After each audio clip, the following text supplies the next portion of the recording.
আসসালামু আলাইকুম ভিউয়ার্স, আমার প্রথম ডেইলি ব্লগে আপনাদেরকে স্বাগতম। তো আমি আজকে আমার সারাদিনের রুটিনটা আপনাদের সাথে শেয়ার করব। আমি যে দুপুরে 3টার দিকে কম্পিউটার শিখতে যাব, তাই কসমেটিক্সগুলো নিলাম রেডি হব বলে। তারপর আমি একটা বোরখা নিয়ে নিলাম, একটা হিজাব নিয়ে নিলাম। আমি বোরখা হিজাব ইউজ করি, তো আমার পছন্দ মতো আজকের রুটিনে আমি এগুলো রেখেছি। আমি একজোড়া ফ্ল্যাট জুতা নিয়ে নিলাম, নিচু জুতা পরলে হাঁটতে সুবিধা হয়। এই তো আমরা রেডি হয়ে বাসা থেকে বের হয়ে গেছি। সাথে আমার ছেলে আছে, আমি ছেলেকে নিয়ে প্রতিদিন কম্পিউটার শিখতে যাই। তো আমি 6 মাসের কোর্স করছি, জব পেতে সুবিধা হবে বলে আমি এই কম্পিউটার ট্রেনিংটা শুরু করেছি। তো আমার ছেলেকে নিয়ে আমি প্রতিদিন এভাবে যাই। তো ভাবলাম যে আপনাদের সঙ্গে আমি আমার ডেইলি রুটিনটা শেয়ার করি। তো ভিউয়ার্স, এই যে আমরা হেঁটে হেঁটে যাচ্ছি, তারপর আমরা অটোতে বা ভ্যানে যাব। আশেপাশের প্রকৃতিটা অনেক সুন্দর, তাই আপনাদের সঙ্গে আমি শেয়ার করলাম।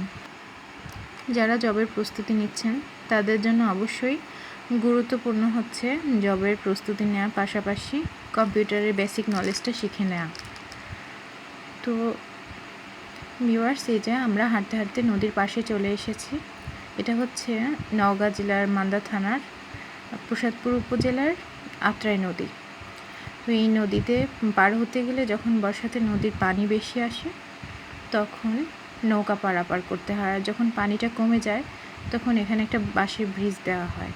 দেখুন ভিউয়ার্স, কত সুন্দর আমাদের এই আত্রাই নদীটা, এতটা সুন্দর, স্বচ্ছ এবং শান্ত, যা বলার ভাষা রাখে না।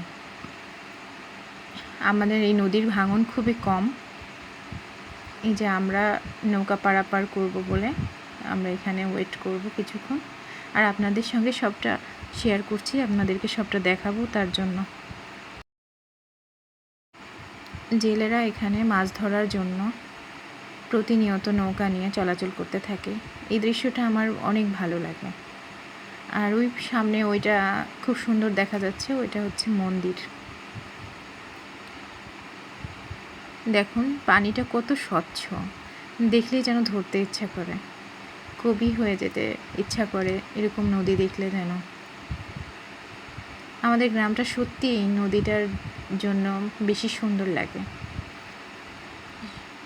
আমরা নৌকায় উঠে পড়েছি, যে নৌকাটা পার হচ্ছে। দেখুন এই দৃশ্যটা কতটা মনোরম। আসলে কারো গ্রামে নদী থাকলে বা কারো জেলাতে নদী থাকলে সেটা বলা যায় এক ধরনের সৌভাগ্য।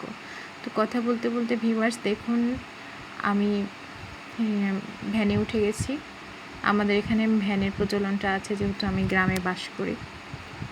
তো আমি ভ্যানে করে এখন উপজেলা মোড়ে যাব, সেখানে আমি কম্পিউটার শিখি, সেখানে যাচ্ছি ভিউয়ার্স।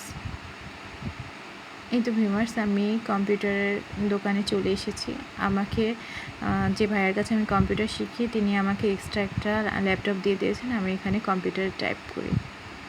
ভিউয়ার্স, রাত হয়ে গেছে। আমি আসলে 7টার দিকে বাসায় ফিরেছিলাম আমার ছেলেকে নিয়ে। তারপর আমি তাড়াহুড়া করে পড়তে বসি। আজকে সকালের দিকে আমার তেমন কিছুই পড়া হয়নি। তো আমি অ্যানালজিটা পড়ছিলাম, এটা বিসিএস সহ বিভিন্ন চাকরির পরীক্ষার জন্য উপযোগী। তো ভিউয়ার্স, এটা হচ্ছে আমার ডেইলি পড়ার রুটিন। তো ভিউয়ার্স, আজকে এই পর্যন্তই। নেক্সট ভিডিওতে বিস্তারিত নিয়ে আসবো ইনশাল্লাহ।